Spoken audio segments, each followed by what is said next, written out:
Hello students, question number 1 from number system, very important for the competitive examinations.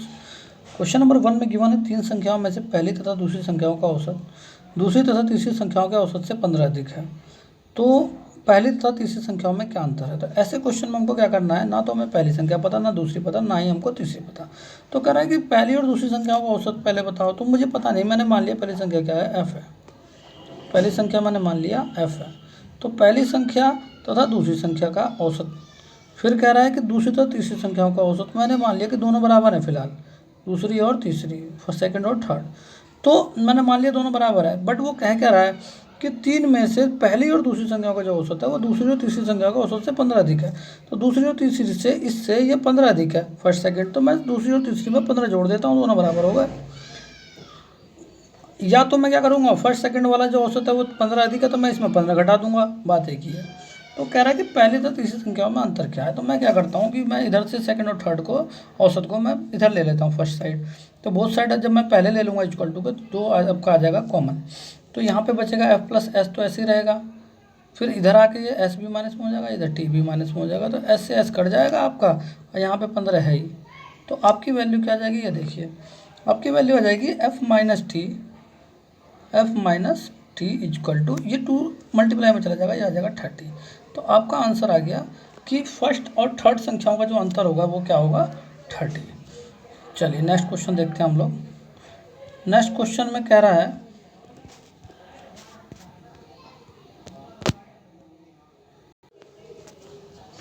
Next question में given है कि अरुण सोचता है कि उसका वजन 65 किलोग्राम से अधिक है तथा 72 किलोग्राम से कम है। तो मान लेते हैं अरुण जो है वो ए है, उसका जो वजन है वो 65 से तो अधिक है, मान लिया अरुण ए है, और वो उसका वजन जो है 72 से कम है। फिर कहता है उसका भाई उसकी बात से सहमत नहीं है, और वो सोचता है कि अरुण का वजन जो है वो 60 से तो अधिक है। उसका भाई मान लिया बी है, वो 60 से तो उसका वजन अधिक है, बट 70 से क्या है, कम है। बट उनकी माँ इन दोनों की बातों को नहीं मानती, और वो कहती है कि अरुण का जो वजन है वो 68 किलोग्राम से तो अधिक नहीं हो सकता। तो जो अरुण है उसकी जो माँ है, मान लिया एम है, वो 68 से अधिक नहीं हो सकता। इसका मतलब क्या हुआ, जो अरुण का वजन जो है वो 68 से अधिक नहीं हो सकता। मतलब कि 68 जो है उससे अधिक नहीं हो सकता। मतलब ये हुआ कि उसका जो वजन है 68 से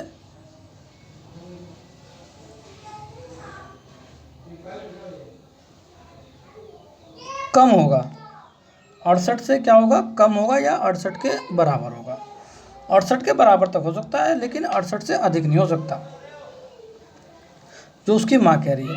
तो अब वो क्या कहना चाह रहा है कि यदि वे सभी अपने आकलन में सही हो तो अरुण के सभी संभावित वजनों का औसत क्या होगा। तो मैं ये देखूँ तो इसमें आपको दिखाई दे रहा है कि अरुण जो है वो 65 से ज़्यादा बता रहा है वजन, उसका भाई 60 से ज़्यादा बता रहा है, और जब वो 65 से ज़्यादा बता रहा है तो इसका मतलब एक तो आ गया उसका वजन 66, जो संभावित वजन है, जो तीनों में बात मानी जाएगी। फिर इसके बाद 67 हो जाएगा, और इसके बाद वो कह रहा था कि 68 से, उसकी माँ कह रही थी कि 68 से अधिक नहीं हो सकता, मतलब 68 हो सकता है। तो ये 68 भी आपका इसी में काउंट हो जाएगा। तो कह रहा है कि सभी संभावित वजनों का औसत क्या होगा। तो आपको पता होगा, जब औसत का आप चैप्टर पढ़ेंगे तो आपको पता होगा, जब 3 वजन एक साथ आपको नज़र आ रहे हैं, वो भी असेंडिंग ऑर्डर में एक साथ ही हैं, तो आपका जो बीच का नंबर होता है वो उसका एवरेज होता है। तो इसका आंसर आ जाएगा 67, या तीनों को ऐड करके आप 3 से डिवाइड कर दो फिर भी यही आएगा। तो 67 इसका आंसर हो जाएगा। नेक्स्ट क्वेश्चन को देखते हैं। 3 लगातार सम संख्याओं का योगफल 176 के 1/4 भाग से 14 कम है, बीच वाली संख्या क्या है। वेरी इंपॉर्टेंट क्वेश्चन है। कह रहा है कि 3 लगातार सम संख्याओं का जो योगफल है वो 176 के 1/4 भाग से 14 कम है। तो 3 लगातार सम संख्याओं का जो औसत है 176 के 1/4 भाग से 14 कम है। पहली बात तो मुझे इसका 1/4 भाग निकालना पड़ेगा। तो मैं अगर 1/4 भाग निकाल देता हूँ तो 4 चौक 16 और 4 चौक 16, 44 आ गया।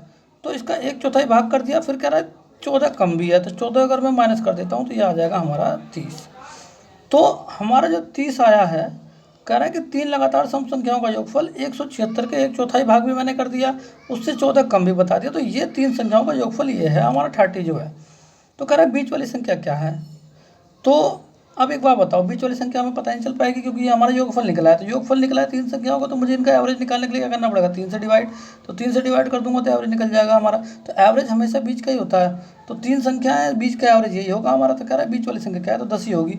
इससे बड़ी कौन सी होगी, 12 है। और इससे पहले वाली संख्या क्या है, 8। अगर वो पूछता है कि पहली संख्या बताओ सबसे छोटी, बता दिया, सबसे बड़ी क्या है 12। अब बीच वाली हमें पूछ ही रखा है, 10 हो जाएगा इसका आंसर। नेक्स्ट क्वेश्चन पे चलते हैं।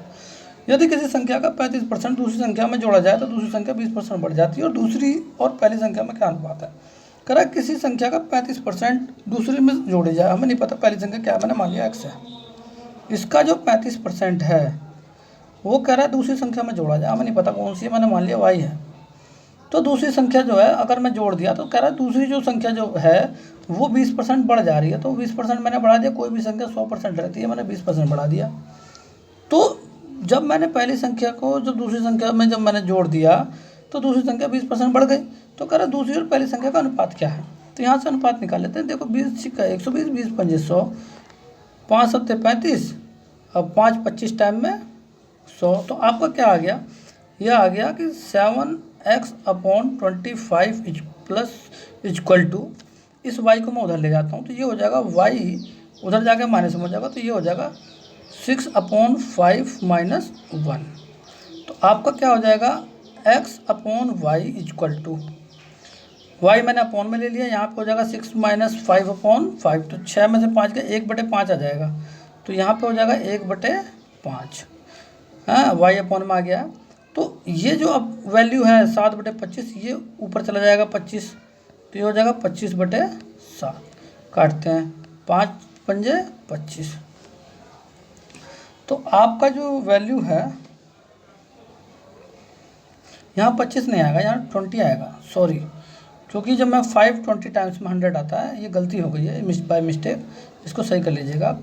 तो यहाँ पे क्या आ जाएगा आपका 20, तो 5 4 जा 20, तो 4:7 आया है। तो वो कह रहा है कि दूसरी और पहली संख्या का अनुपात बताना है आपको।